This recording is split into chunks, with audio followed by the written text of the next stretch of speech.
എൻ്റെ ടേക്കിലേക്ക് വരുന്നതിന് മുൻപ് ഇപ്പോൾ രാഹുൽ ഗാന്ധി ഒരു പാരമ്പര്യത്തിൻ്റെ തുടർച്ചയായി പ്രതിപക്ഷ നേതാവാകുന്നു എന്നുള്ള ആരോപണത്തെ ഞാൻ പൂർണ്ണമായും തള്ളിക്കളയുന്നു. ചിലർക്ക് അങ്ങനെ ഒരു പാരമ്പര്യമുണ്ട്.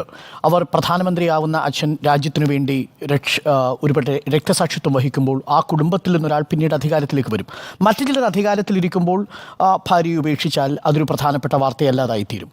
അവിടെ സാമൂഹിക പ്രവർത്തനത്തിന് നിങ്ങളുടെ കുടുംബത്തിൽ നിന്ന് ആര് വരുന്നു എന്ന ചോദ്യം സ്വാഭാവികമായി ഉണ്ടാവില്ല. ഒരാൾ ആഭ്യന്തരമന്ത്രിയായിരുന്നാൽ അദ്ദേഹത്തിൻ്റെ മകൻ രാഷ്ട്രീയ പ്രവർത്തനത്തിനോ പൊതുപ്രവർത്തനത്തിനോ വരാതെ എങ്ങനെയാണ് ക്രിക്കറ്റ് കളിയുടെ ബാലപാഠം പോലും അറിയാതെ BCCIയുടെ തലപ്പത്ത് വരുന്നത് എങ്ങനെയാണ് എന്നത് നമ്മൾ ചോദിക്കാറില്ല.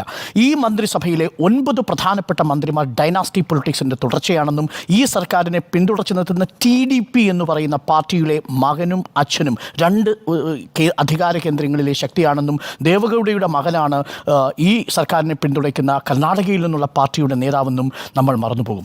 ഈ സർക്കാരിൻ്റെ കേന്ദ്രമന്ത്രിയായിരിക്കുന്ന ചിരാഗ് പാസ്വാൻ മറ്റൊരു ഡൈനാസ്റ്റി പൊളിറ്റിക്സിൻ്റെ ആളാണെന്നുള്ളത് നമ്മൾ സന്ദർഭവശാൽ മറന്നുപോകും. പ്രതിപക്ഷ നേതാവിൻ്റെ കാര്യം വരുമ്പോൾ സ്വന്തം രാജ്യത്തിനു വേണ്ടി മുത്തശ്ശിയെയും അച്ഛനെയും നഷ്ടപ്പെട്ട ഒരാൾ ഈ രാജ്യത്തിൻ്റെ തലങ്ങും വിലങ്ങും നടന്ന് ഈ രാജ്യത്തിൻ്റെ ഗ്രാമർ വ്യാകരണം കണ്ടെത്തിയ ഒരു മനുഷ്യൻ പ്രതിപക്ഷത്തിൻ്റെ നേതാവായി വരുമ്പോൾ നമുക്കതിനകത്തൊരു ആക്ഷേപഹാസ്യം തോന്നും. സ്വാഭാവികമാണ്. ഇനി ഞാൻ ഈ വിഷയത്തിലേക്ക് വരും.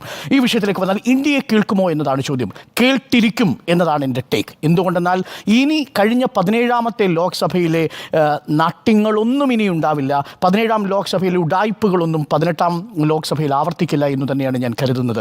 ബധിരകർണങ്ങളിൽ ഇന്ത്യയുടെ ശബ്ദം കേൾക്കും, ഇന്ത്യ മുന്നണിയുടെ ശബ്ദം കേൾക്കും. അതിനുള്ള കണക്ക് ഇന്നിപ്പോൾ ഇന്ത്യ സഖ്യത്തിനുണ്ട്, പ്രതിപക്ഷത്തിനുണ്ട് എന്നുള്ളതാണ്. ചെറിയ കണക്കല്ല സുജയ, ആ കണക്ക് പ്രധാനപ്പെട്ട കണക്കാണ്. 234 അംഗങ്ങൾ എന്നുള്ളത് അത്ര ചെറിയ കണക്കല്ല. കാരണം ഓരോ പാർട്ടിക്കും MP-മാരുടെ എണ്ണം വെച്ച് വീതിച്ചു കൊടുത്താൽ പോലും പാർലമെൻറ്റിലെ പ്രസംഗങ്ങളും പാർലമെൻറ്റിലെ പ്രമേയങ്ങളിലുള്ള ശബ്ദവും നമ്മൾ കേട്ടുകൊണ്ടേയിരിക്കും. ഇന്ന് പാർലമെൻറ്റിൽ കേട്ട ശബ്ദം അത് തന്നെയാണ്. എന്തുകൊണ്ടാണ് ഇന്നിപ്പോൾ ശബ്ദ വോട്ടോടു കൂടി മാത്രം എന്തുകൊണ്ട് ഡിവിഷൻ ചോദിച്ചില്ല എന്ന് ചോദിക്കുന്നുണ്ട്. ഡിവിഷൻ ആവശ്യമില്ല. ഇതൊരു പ്രതീകാത്മകമായ പോരാട്ടമാണ് നടത്തിയത്. ആ പോരാട്ടം മുഴുവൻ ആളുകൾ ശ്രദ്ധിച്ചു, ദേശീയ മാധ്യമങ്ങൾ ശ്രദ്ധിച്ചു, ഇന്ത്യ മുഴുവൻ കണ്ടു. കഴിഞ്ഞ തവണത്തെ സ്പീക്കർ തെരഞ്ഞെടുപ്പ് നമ്മൾ ഓർമ്മിക്കുന്നുണ്ടോ? അറിയുന്നതേയില്ല. ഇത്തവണ സ്പീക്കർ തെരഞ്ഞെടുപ്പിന് മുമ്പ് 3 പ്രധാനപ്പെട്ട വിഷയങ്ങൾ ഇതിനകം തന്നെ ഇന്ത്യ ഉയർത്തുകയും ഇന്ത്യ കേൾക്കുകയും ചെയ്തിട്ടുണ്ട്. നീറ്റ് വിഷയം ഉയർത്തിയിരുന്നു ഈ പ്രതിപക്ഷം സഭയ്ക്ക് പുറത്ത്. ആ സഭയ്ക്ക് പുറത്തുള്ള പ്രതിഷേധങ്ങൾ നാളെ മുതൽ പാർലമെൻറ്റിനുള്ളിലേക്ക് വരാൻ പോവുകയാണ്. പ്രേക്ഷകരെ നിങ്ങൾ ഓർമ്മിക്കണം, 17ാം ലോക്സഭാ ചരിത്രത്തിലെ ഏറ്റവും ദുഃഖകരമായ ഒരു കണക്കെന്ന് പറയുന്നത് നമ്മുടെ പ്രധാനമന്ത്രി ഒരൊറ്റ ചോദ്യത്തിന് പോലും, not even a single question, കഴിഞ്ഞ 17ാമത്തെ ലോക്സഭയിൽ മറുപടി പറഞ്ഞിരുന്നില്ല എന്നുള്ളതാണ്. ഇന്ത്യയുടെ ചോദ്യത്തിന്, ഇന്ത്യക്കാരായ പ്രതിപക്ഷത്തിൻ്റെ ചോദ്യത്തിന് പ്രധാനമന്ത്രി ചോദ്യോത്തരവേളയിൽ മറുപടി പറഞ്ഞിട്ടില്ല. ഓറലായും പറഞ്ഞിട്ടില്ല, റിട്ടനായിട്ടും പറഞ്ഞിട്ടില്ല എന്നുള്ളതാണ്.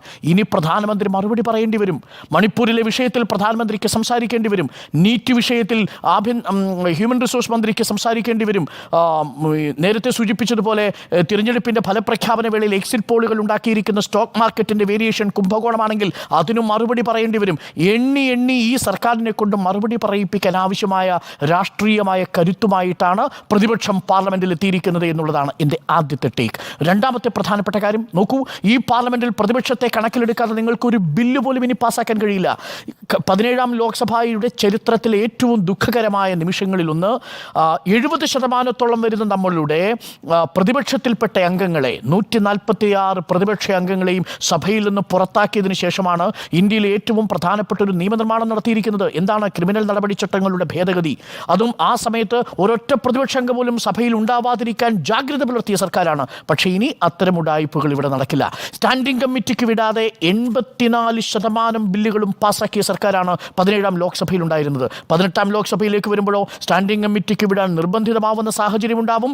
രാജ്യസഭയിലേക്ക് എത്തിയാൽ പാസ്സാക്കാൻ നന്നേ വിയർക്കുകയും ചെയ്യും. BJD-യിലെ 9 MP-മാർ പോലും ഇന്നിപ്പോൾ പ്രതിപക്ഷത്തോട് ഐക്യം പ്രഖ്യാപിച്ചിരിക്കുകയാണ്. രാജ്യസഭയിൽ 9 പേരാണ് BJD-ക്കുള്ളത്. YSRCP എന്ത് രാജ്യസഭയിൽ നിലപാടെടുക്കുമെന്ന് നമുക്കറിയില്ല.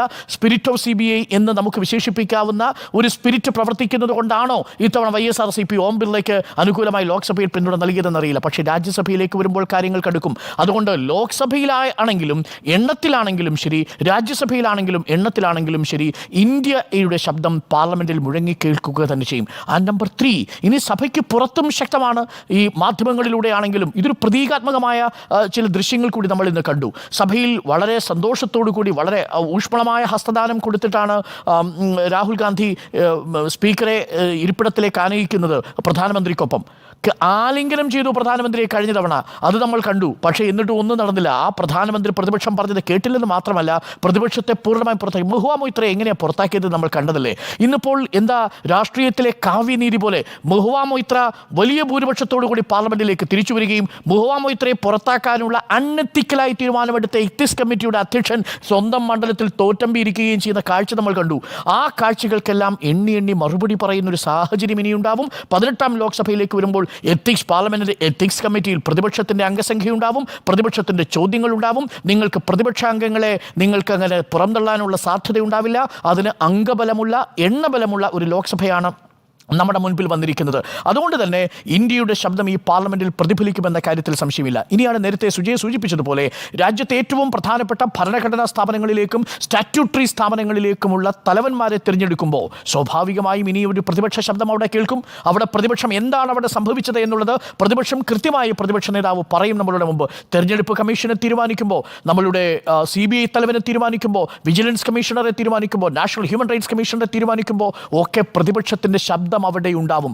അവിടെ എന്താണ് ഗൂഢാലോചന നടന്നത്, അവിടെ എന്താണ് കൂടിയാലോചനയിൽ സംഭവിച്ചിരിക്കുന്ന പിഴവുകൾ, പ്രതിപക്ഷ നേതാവ് അക്കമിട്ട് സമൂഹത്തിന് മുന്നിൽ പറയുന്ന സാഹചര്യം ഉണ്ടാവും. അതുകൊണ്ട് ശക്തമായൊരു പ്രതിപക്ഷം ഇന്ത്യയെ ശക്തമായ രീതിയിൽ പ്രതിഫലിപ്പിക്കുന്ന ഒന്നാണ് എന്ന കാര്യത്തിൽ സംശയമില്ല. ഞാനിത് അവസാനിപ്പിക്കുമ്പോൾ ഇന്നലെ സത്യപ്രതിജ്ഞാ വേളയിൽ നടന്ന മനോഹരമായ ഒരു ദൃശ്യം കൂടിയുണ്ട്. പ്രതീകാത്മകമാണ് എന്ന് തന്നെയാണ് ഞാൻ വിശ്വസിക്കുന്നത്. സ്ക്രിപ്റ്റഡ് ആണെന്ന് തന്നെ ഞാൻ കരുതുന്നു. രാഹുൽ ഗാന്ധി സ്പീക്കർക്ക് കൈ കൊടുത്തതിന് ശേഷം സ്പീക്കറുടെ ഡൈസിൽ പിന്നിൽ നിൽക്കുന്ന മാർഷലിന് പോയി ഒരു ഹസ്തദാനം നൽകുന്നുണ്ട്. അതൊരു പ്രതീകാത്മകമായിട്ടുള്ള ഒന്നാണ്. ഞങ്ങൾ കേൾപ്പിക്കുക മാത്രമല്ല, ഞങ്ങൾ കാണുന്നു എന്നതുകൂടി ഇന്ത്യ മുന്നണി ഉറപ്പുവരുത്തുന്നു എന്നതാണ് അതിൽ ഏറ്റവും പ്രധാനപ്പെട്ട കാര്യം. പ്രതീകാത്മകമായ ഒരു ഷെയ്ക്കാണ്. ആ മാർഷലിന് ഇന്നേ വരെ ഏതെങ്കിലും ഒരു പ്രതിപക്ഷ നേതാവോ ഏതെങ്കിലും ഒരു മന്ത്രിയോ സ്പീക്കറുടെ ഡൈസിൽ കയറി കൈ കൊടുത്തിട്ടില്ല. അങ്ങനെ കൈ കൊടുത്തുകൊണ്ടൊന്നും സംഭവിക്കാനുമില്ല.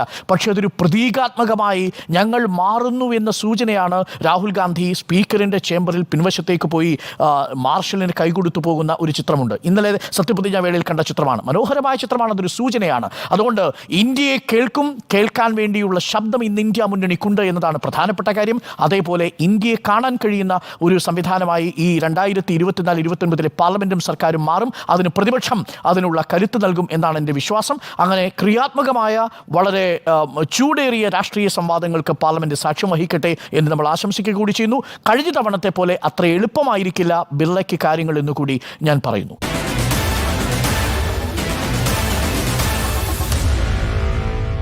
Meet the editors.